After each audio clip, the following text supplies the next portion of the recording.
Dobar dan prijatelji, dobrodošli na moj kanal. Danas ću napraviti jednu vrlo jednostavnu pogaču, lisnatu pogaču. Vidjet ćete jedan predlog za Uskrs kako možete napraviti. Pripremila sam 200 ml mlakog mleka, dodat ću 100 ml mlake vode, jednu kocku kvasca, jednu kašičicu šećera i malo brašna, da malo se kvasac samo aktivira. Ako ste sigurni da je kvasac taze, onda ne morate ni da sačekate da se aktivira. 4 kašika ulja,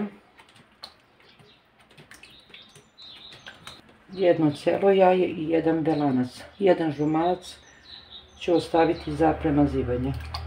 Dodavat ću postepeno brašna da umesim jedno glatko testo i 2 ravne kašičice male soli. To je sve što je potrebno za testo.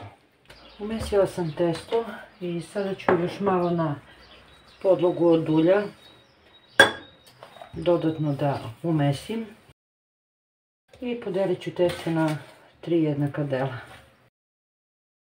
Napravit ću ljufkice, podlogu ću premazati ovako uljem i te ljufkice ću odlagati sa strane.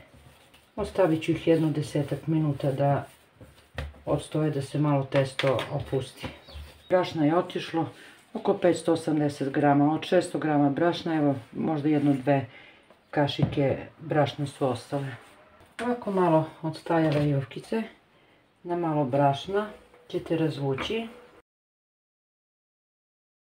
Vrlo brzo se pravi, vrlo jednostavno, a vidjet ćete vrlo i dekorativno, a i ukusna pogača. Napravljeni krug ću premazati sa otopljenim margarinom, puterom, maslacem, šta god koristite, ili ostajao na sobnoj temperaturi. Malo ću samo staviti brašna.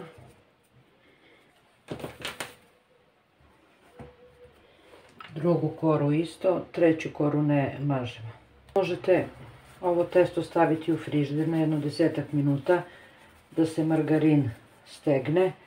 Može i ovako, jedno 15-20 minuta, samo da se margarin u testo sjedini, da može da se sa testom radi.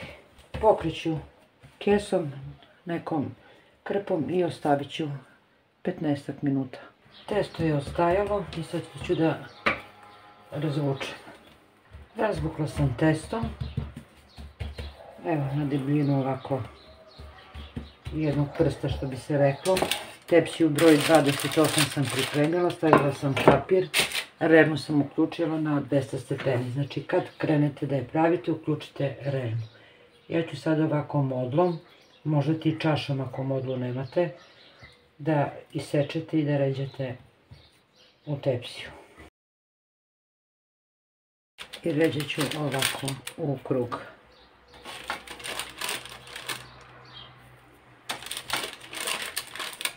Uz ivicu tepsije.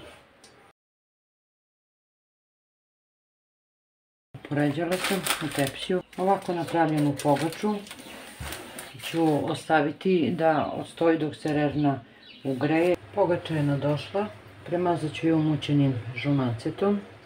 U žumanac možete dodati malo ulja, možete dodati i jednu kašičicu mleka.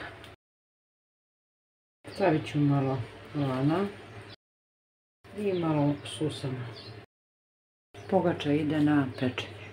Evo, dragi prijatelji, pogača je spremna. Pogledajte kako je to mekano i stvarno lepo. Jedna prelepa pogača, vidjeli ste, veoma brzo se pravi. Ja sam je namenski ovako napravila. Eto, vi možete servirati za Uskrs ovako sa jajima. Možete napraviti i veću.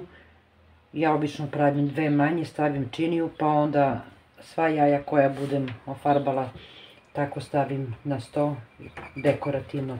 Može i ovako, ajvar sir, pa vruća pogača, onda vam ništa nije ni potrebno. Znači postoji stvarno mnogo načina. Ja sam evo stavila i duvan čvarke, može sa duvan čvarcima, možete suhomesnatog iseckati. Nadam se da će vam se svidjeti. Vidjeli ste, nije je teško napraviti. Želim vam svako dobro i prijatno. Do sljedećeg videa, veliki pozdrav sa mog kanala.